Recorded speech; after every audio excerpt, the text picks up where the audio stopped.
নমস্কাৰ মৰমৰ ছাত্ৰ ছাত্ৰী আৰু মোৰ বন্ধু বান্ধৱীসকল আহোম ক্লাছেছ ইউটিউব চেনেলত আপোনালোকৰ স্বাগতম জনাইছোঁ। আজি মই এইটো ভিডিঅ'ৰ যোগেদি লৈ আহিছোঁ দশম শ্ৰেণীৰ পাঠ্যপুথি ইতিহাসৰ প্ৰথম খণ্ডৰ পঞ্চম অধ্যায় ভাৰত আৰু উত্তৰ পূৰ্ব অঞ্চলৰ সাংস্কৃতিক ঐতিহ্য।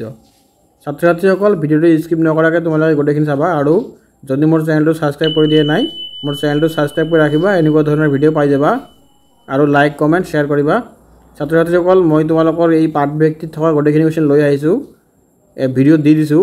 আজি মই লৈ আহিম তোমালোকৰ কাৰণে 50 MCQ। তোমালোকে ভিডিঅ'টো স্কিপ নকৰাকৈ চাই থাকা। 1 নম্বৰত দিয়া আছে ভাৰতীয় সংস্কৃতিৰ মূল উৎস কোনটো?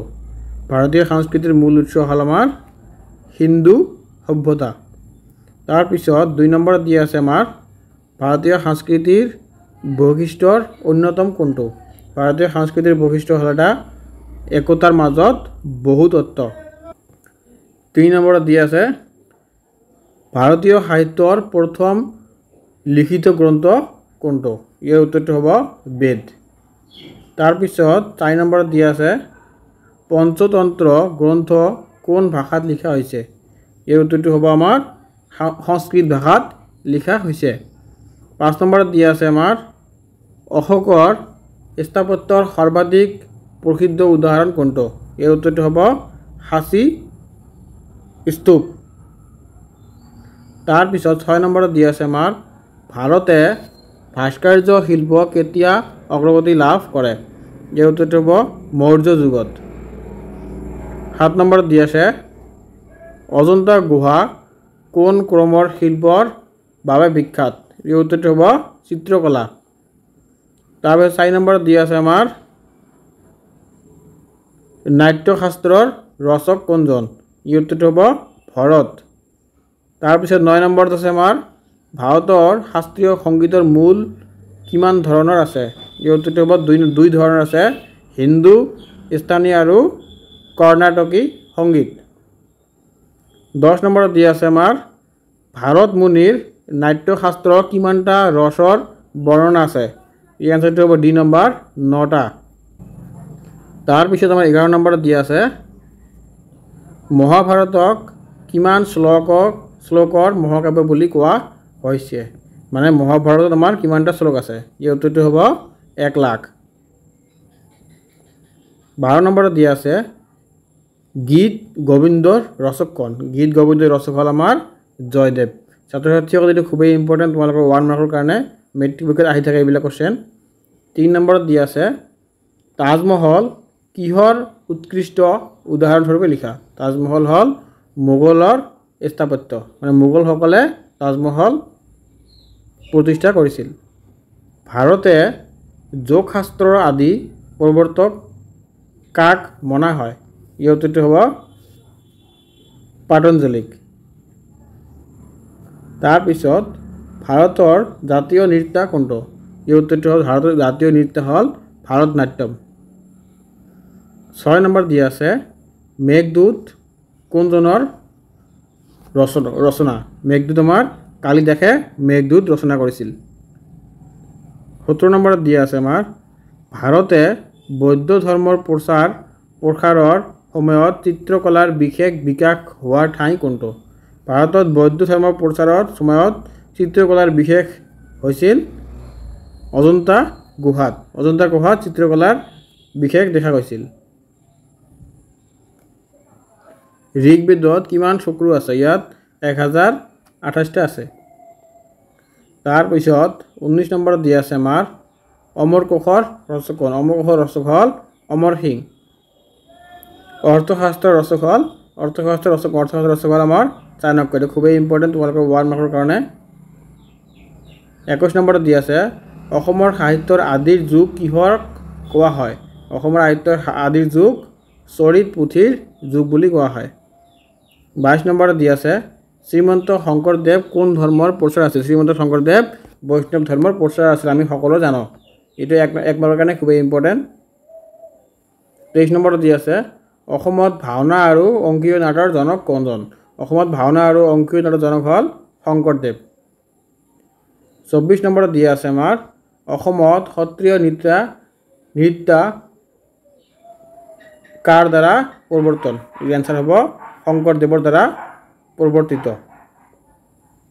25 নম্বৰত দিয়া আছে অসম সাহিত্যৰ প্ৰথম গদ্য গ্ৰন্থ কোনটো অসম সাহিত্যৰ প্ৰথম গদ্য গ্ৰন্থ হ'ল ধৰ্ম প্ৰৱেশ 26 নম্বৰত দিয়া আছে আমাৰ অসমীয়া নাটকৰ পিতৃ কোনজন অসমীয়া নাটকৰ পিতৃ হ'ল শংকৰদেৱ তাৰ পিছত 27 নম্বৰত দিয়া আছে আমাৰ অসমৰ কোন ঠাইত অজন্তা এলৰাৰ দৰে গুহা চিত্ৰ পোৱা যায় ইয়াৰ আনসাৰটো হ'ব আমাৰ মায়ঙত মায়ং মৰি অনুষ্ঠিত আছে তাৰ পিছত শংকৰদেৱৰ কীৰ্তন ঘোষাৰ মূলত কোন ভাষাত লিখা হৈছে ইয়াৰ আনসাৰটো হ'ব অসমীয়া ভাষাত 29 নম্বৰত দিয়া আছে কবি সম্ৰাট বুলি কাক কোৱা হয় ইয়াৰ আনসাৰটো হ'ব কবিৰ সম্ৰাট বুলি লক্ষ্মীনাথ বেজবৰুৱাক কোৱা হয় এটো খুবই ইম্পৰ্টেন্ট তোমালোকৰ 1 মাৰ্কৰ কাৰণে 30 নম্বৰত দিয়া আছে ভট্টদেৱ কিহৰ বাবে জনা যায় ভট্টদেৱ গদ্য সাহিত্যৰ বাবে জনা যায় এটো খুবই ইম্পৰ্টেন্ট তোমালোকৰ 1 মাৰ্কৰ কাৰণে তাৰ পিছত 31 নম্বৰত দিয়া আছে হৰগীত কোনৰ সৃষ্টি হৰগীত কাৰ সৃষ্টি এই উত্তৰটো হ'ব শংকৰদেৱৰ সৃষ্টি 32 নম্বৰত দিয়া আছে আমাৰ অসমীয়া উপন্যাস সাহিত্যৰ আদি উপন্যাস কোনটো এই উত্তৰটো হ'ব মিৰি জিম 33 নম্বৰত দিয়া আছে আমাৰ শংকৰদেৱৰ সমকালীন কৃতি শিষ্য কোনজন এই উত্তৰটো হ'ব মাধৱদেৱ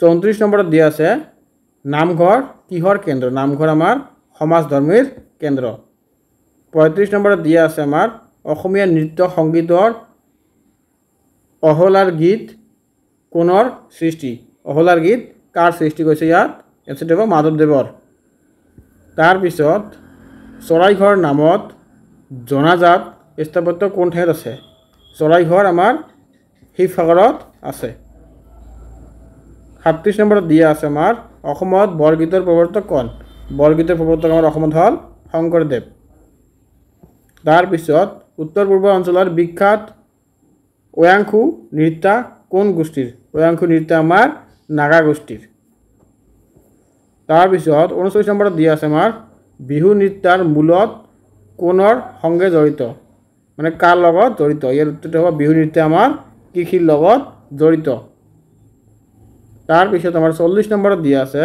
অসমীয়া সাহিত্যত অভিজ্ঞান শকুন্তলম কাক কোৱা হয় অভিজ্ঞান শকুন্তলম আমাৰ কালিদাসক কোৱা হয় কালিদাসে অভিজ্ঞান শকুন্তলম নামৰ কিটো লিখিছিল 41 নম্বৰত দিয়া আছে আমাৰ অসমৰ কোন জনপীঠ বিজয়ী সাহিত্যিকজন ইয়াৰ উত্তৰটো হ'ব বীৰেন্দ্ৰ কুমাৰ ভট্টাচাৰ্য তাৰ পিছত 42 নম্বৰত দিয়া আছে আমাৰ অসমৰ প্ৰথম গদ্য কবি কোনজন ইয়াৰ উত্তৰটো হ'ব ভট্টদেৱ 43 নম্বৰত দিয়া আছে কীৰ্তন ঘোষাত মূলত কি সম্বন্ধীয় বৰ্ণনা আছে ইয়াৰ উত্তৰটো হ'ব কৃষ্ণ লীলা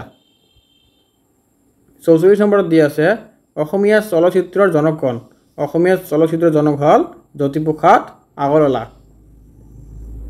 45 নম্বৰত দিয়া আছে অসমত ভাওনা নাটক প্ৰথম কেতিয়া অনুষ্ঠিত হৈছিল অসমত ভাওনা নাটক প্ৰথম শংকৰদেৱৰ আমলত অনুষ্ঠিত হৈছিল 46 নম্বৰত দিয়া আছে অসমীয়া ভাষাৰ প্ৰথম ব্যাকৰণ গ্ৰন্থ কোনটো এই উত্তৰটো হ'ব ব্যাকৰণমালা হেমচন্দ্ৰ গোস্বামীয়ে লিখিছিল 47 নম্বৰত দিয়া আছে আমাৰ ভূপেন হাজৰিকা কিহৰ বাবে বিশ্বজুৰি বিখ্যাত এইটো এনসাৰটো হ'ব গীত সংগীত